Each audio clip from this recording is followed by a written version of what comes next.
was born premature, 2 pounds and 11 ounces. My mother didn't even tell her parents that she was pregnant with me. It was my father that called my mother's parents to let them know that I was being born in the hospital.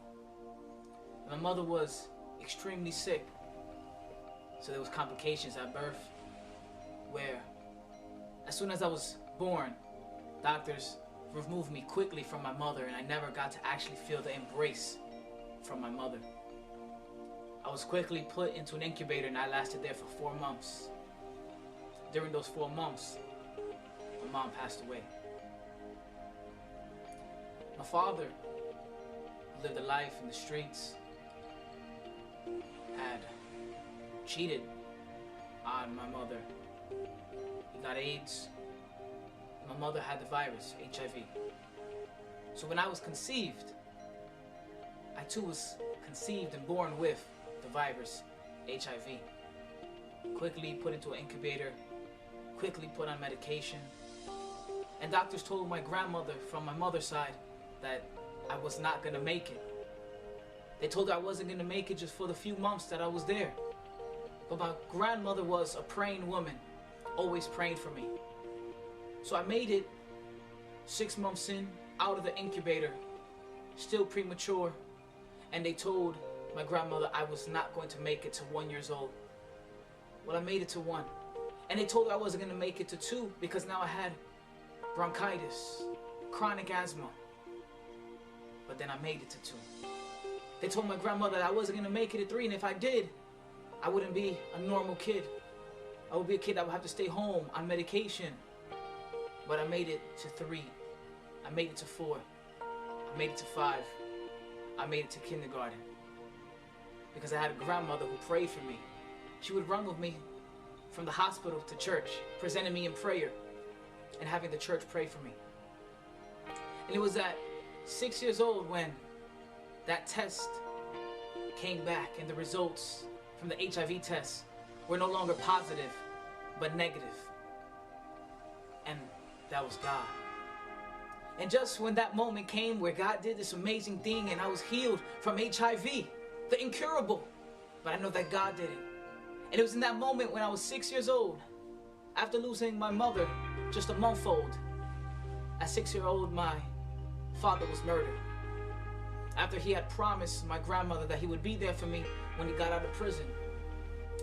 I kept growing, made it to 5th grade. I was doing okay in school, not the best student. And another tragedy happened. This time, after being raised by my grandparents, my grandmother and my grandfather, I received the news on my way home from school one day, just in 5th grade, that my grandfather had passed away. So at 10 years old, I became the man of my house. It was just me, my grandmother, and my sister. In middle school, I wanted to redefine myself. I didn't have a father figure. I didn't know how to play sports. I wanted to be a cool kid. I wanted to hang out with the cool kids. That's what I did. I started rapping, trying to be cool, trying to get the attention from the girls, trying to get the attention from the cool guys, trying to hang out on the corner, trying to hang out wherever it was. Late after school, skipping after school to go hang out. Just trying to fit in, trying to find someone to be like, trying to find a role model, someone cool, someone to look up to, someone to learn from. In 8th grade, I started wearing all black. I was close to painting my nails black. I was into rock and roll, punk rock, all that music, dark poetry, always to myself, just wearing all black and just very gloomy, angry all the time, fighting. Since 6th grade to 8th grade, I had multiple fights. Just trying to be cool, trying to fit in, trying to show that I was tough, trying to show that I was somebody. Because inside, I felt like a nobody. I felt like no one cared. So I tried everything possible to get attention, to try to be somebody, try to prove myself. And it was after 8th grade where my family and I, we heard that Target opened up. And so we came to Target on 225th Street, right at the end of Kingsbridge, entering Broadway. The first time me and my family came to this side of the Bronx. It was 2004, early August. And we came over, bought a few things, went shopping, and on our way back, we found Pier 310, an elementary school that was having a church service. So we went into the church service. That was Kingsbridge Church. And my attitude was not smiles, was not happy, was when are we leaving? When are we getting out of here? I don't want to be here. So I remember we left. We went home, and the following Sunday, they called us to come back. And we came back, but we came at the wrong time, so we didn't get to go in. So we said to ourselves again, what's the point of this? Who wants to go to church? But the following week, we came back, sat down, and I'll never forget that day. August 15, 2004. I was sitting down in the church, in the back. I didn't want to be in the front. Just wanted to lay low, wasn't even paying attention. And all of a sudden, a group of young people run inside the church, excited, jumping, worshiping God, singing songs, jumping, just so happy, so full of life. And I'm there sitting down, and something caught my attention that had me at the edge of my seat. And it was that they had something that I did not have. They had happiness, they had joy, they had life in them. They were all smiles and so grateful and thankful of what God had done in a youth camp that they went to. So as I was sitting there watching this, I got a little bit jealous. I got a little bit bothered. I got angry inside. And I said to myself, God, I grew up in church.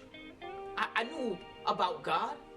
But at that moment I realized that they knew God and I only knew of Him. But I did not know Him in a personal relationship. So there was that moment where I said to myself, God, whatever they're smoking, whatever they're drinking, whatever has them so filled with life, I want that. And then I came to realize that it wasn't that they were drinking or smoking anything. It's that they had God in their lives. And they came to know Him in a personal level, in a personal relationship with Jesus Christ, the Messiah, the Redeemer, our God who died for us. And that day, August 15, 2004, I made a decision. I want God. Because I found myself in a position in that moment, after 8th grade, the summer, right before high school, transitioning into being a young man in high school, trying to find myself. Throughout middle school, I tried so hard to find myself with no avail. I tried to find a role model with no avail. I tried to find myself. I tried to find joy, happiness, peace. I was an angry kid. I grew up without a mother, without a father. My grandfather, who was my father growing up, passed away. I had nobody. I felt alone. I felt empty inside. I felt like anybody that would come into my life would just abandon me, would just leave. So I closed myself. I expressed myself through poetry. I expressed myself through even rap.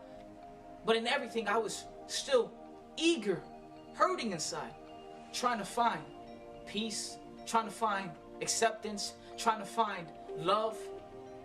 And yeah, I knew about God and blah, blah, blah. But when I saw those young people who came from that youth camp, so filled with life, I realized that was exactly what I was missing. So I accepted Christ into my life. I signed up for the youth camp, the following one, just a few weeks later. September 3rd through 5th, I went to a youth camp, and God tremendously and radically transformed my life.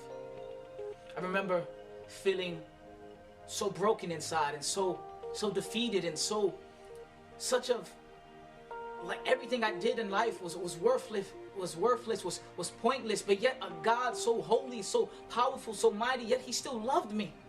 And I couldn't understand, I couldn't comprehend, why could a God so perfect love this little kid from the Bronx like me, full of mistakes, worthless, was abandoned, didn't have anything to offer, anything to give.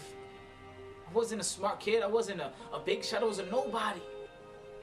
Wasn't accepted, didn't have a lot of friends. I felt empty inside, I felt angry inside, I felt angry at the world. That my parents I didn't have them there.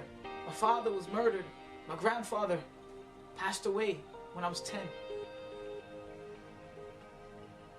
But yet a God so perfect, so wonderful, so amazing was able to love and accept a broken, a shattered, an imperfect person like me.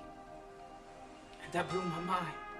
I couldn't understand, I couldn't comprehend. There was only one thing that I knew at that very moment, was that he loved me. And it had never been so clear that he accepted me. He accepted me just as I was. And he said to me, I love you, I accept you, just as you are. I'll take care of you, I'll wash you, I'll cleanse you, I'll forgive you. And that experience has marked my life radically, transformed me forever. I went into high school a brand new creation. It was a brand new me. And it was in such of a new me that I had to tell everybody that God had changed my life that summer. I told all my friends, everybody that I knew, even strangers, even people that I didn't know, I had to tell them, listen, God changed me. And slowly but surely the word spread that, hey, that kid from middle school, he's now into God, he's going to church now. And whenever I encountered my friends, whenever I would see them, I would assure them, yeah, God changed my life, he could change yours too. And I started inviting my friends to church. Started talking to them about God. I didn't know much about the Bible. I didn't know that there was a scripture that actually said that, behold, Christ can make all things new. The old you has passed away. I didn't know that scripture. But yet I was telling my friends, listen, I'm a new person. God changed my life.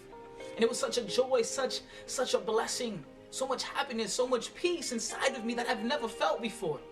That all I can do is tell people about it. I didn't care who you were. I just had to tell you. And growing up in high school, a freshman, temptation, struggles, went to Roosevelt, right there, in the middle, the center of Fordham, right next to Fordham Plaza. Yeah, there were fights. Yeah, there were gang members. Yeah, there were drugs. Yeah, there was temptation. Yeah, there was all these things. But yet in the middle of all that, I knew I had God had created and God built for me a second family. And that was my church family. So whenever I felt overwhelmed, or I felt like I was caught in a struggle, or I needed some advice, or I needed some guidance or some help, there were mentors that I can go to in the church. Whenever I felt overwhelmed, whenever I felt overburdened, whenever I felt that, even like giving up, I knew Wednesday night was prayer. And I would come and I would pray to God, that God that accepted me for who I was. I would tell him, listen, I'm broken all over again, and I need you again. And I knew that he would just come, forgive me, lift me up. And it was such a refreshing experience to be able to come to God's house, come to church, and cry out to him, pray to him, receive some advice, receive some guidance. And it was an amazing thing. So I'm grateful and I thank God for coming into my life. Yes, he healed me from HIV, and I thank God that because God is a miracle worker, he can do the impossible, and he did it in me. I thank God for my mother, my grandmother, who is my mother, who was always praying for me, interceding for me, believing in God to do the impossible in me. And most of all, I thank Jesus Christ for coming into my life. August 15, 2004, I accepted him. And that's been the best decision I've ever made.